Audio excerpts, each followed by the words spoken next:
everyone was looking for here, time of crisis, we're in the middle of a pandemic, is a leader. A guy who says, listen, I take full responsibility.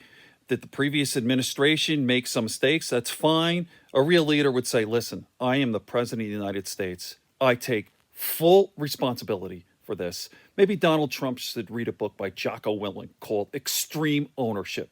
Let's go. Hello, everyone, and welcome to Tabor Talk. So, sorry for the poor lighting. My lamp here downstairs, look, just broke. So, I'm just sort of holding this. If I didn't have this, forget about it. And, all right, guerrilla style Tabor Talk. So, I feel compelled to do another video tonight.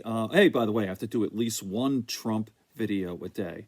Okay, so some people text me like, oh my God, you didn't talk about Trump today. Okay, someone said I have 500 videos on Trump. That's not true. I don't have 500. I have a couple of hundred for sure, but not every video is on Donald Trump. Okay, so we're in the middle of a pandemic, and you would think that we would all of us, set aside our politics, our differences, for the good of society, for humanity, like human beings coming together and like, listen, we got to work together on this thing.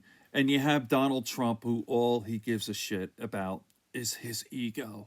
Like, they're trying to defend the Democrats, the fake news. I go, dude, stop. Fucking stop.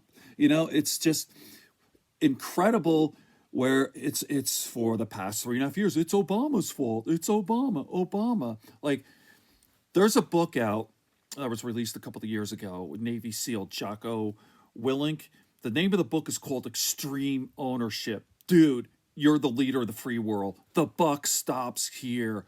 I take full responsibility. Even if the shelves were empty and the previous administration fucked up. Know what a leader says? That's the job. The buck stops here. So what I'm going to do now is I'm going to play a little bit of a short clip here of an interview, and this is what I'm talking about, and I'll talk for a minute afterwards. Right? About going back. If they want to get tested to see if they've been exposed to the virus, they can have access to both the antibody tests. No problem. And they should have no problem. And as good as this is, we're even getting better. We came up, don't forget, the cupboard was bare. The other administration, the last administration, left us nothing. We didn't have ventilators. Stop we with didn't have that. medical equipment. We didn't have testing. The tests were broken. You saw that. We had broken tests. They left us nothing. And we've taken it and we have built an incredible stockpile, a stockpile like we've never had before. Many people have heard you say that along the way and have wondered, though, you're 3 years into your first term. Yeah. You're now applying for the job again. What did you do when you became president to restock those cupboards that you say were bare? Well, I'll be honest, I have a lot of things going on.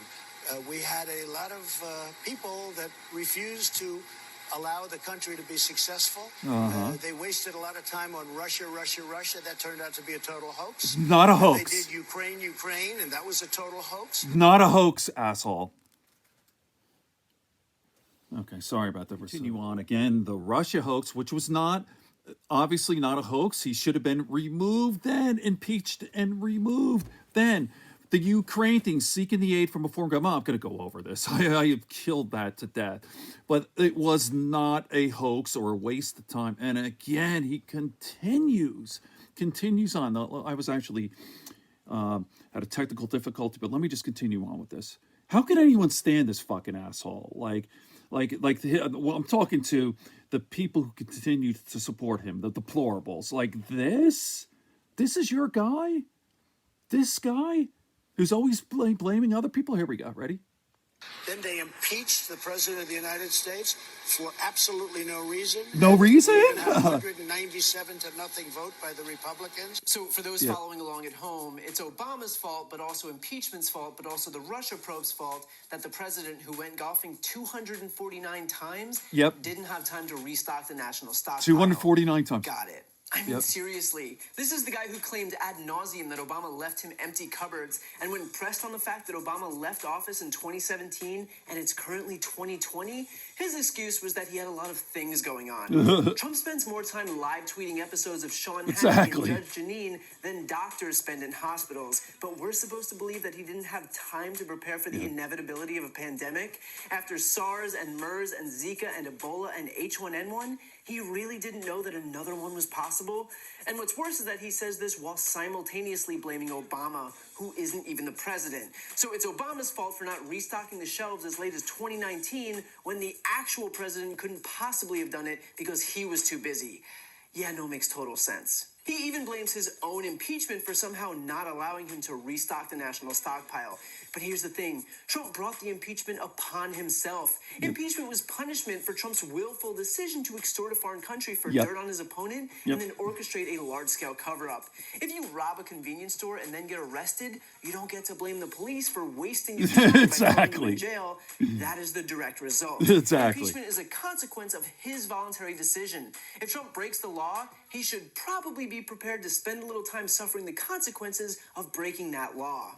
And yet still, Trump wasn't impeached until December of 2019. So even if his impeachment was a valid excuse, it's not. But even if it was, what about the nearly 3 years prior to his impeachment when he could have been stocking the shelves that he claims were bare? Exactly. It's not that he was too busy or too distracted, it's that he didn't care. It wasn't his priority. In fact, it wasn't his priority so much that not only did he fail to, quote, restock the shelves, but he actively dismantled the defenses that we did have in place. He fired public health experts, he shuttered the Global Health Security Unit at the National Security Council, he proposed cutting funding to the CDC. In 2018, the CDC stopped funding epidemic prevention activities in 39 out of 49 countries, including China, after Trump refused to reallocate money to a program that began as part of the government's response to the Ebola outbreak in 2014. So I get that projection is a staple of this administration, but let's not pretend for a second that Trump was ever interested in building up our defenses when he did more to destroy them than anyone else in the United States. But let's be honest here, this isn't about any good faith justifications, it's about throwing every defense humanly possible against the wall and seeing what sticks. The guy literally says that Obama left him broken tests for a virus that didn't exist until 2019. Tell you what, if Obama managed to leave an unbroken test for a virus that wouldn't come into existence until nearly 3 years after he left office, that would be newsworthy. But absent that, all this is nonsensical ramblings by a guy who physically cannot bring himself to accept responsibility. There you go. Extreme ownership. So journalists should continue to press Trump on his confused diatribes and finger pointing, because when he's not rambling on at campaign rallies to crowds of people who would follow him into an active volcano, but instead held to account for the things that come out of his mouth, he only manages to humiliate himself even more. And if that's what he feels the need to do, then who is anyone to stop him? Very good, Brian Tyler Cohen. He's fantastic. I think the two best guys on the internet, Brian Tyler Cohen and David Pakman. I mean, I don't understand how even a single person could continue to support someone. I know his poll ratings are way, maybe this is what it will have to take to get rid of him and whatever. But I mean, a guy who has zero character. I mean, just a repulsive, disgusting liar who will not take responsibility. It's just bizarre. Okay, my lighting is terrible. I apologize for that. Here we go. Good friends, good books, and a sleepy conscience. Peace, love, and understanding here with Table Talk.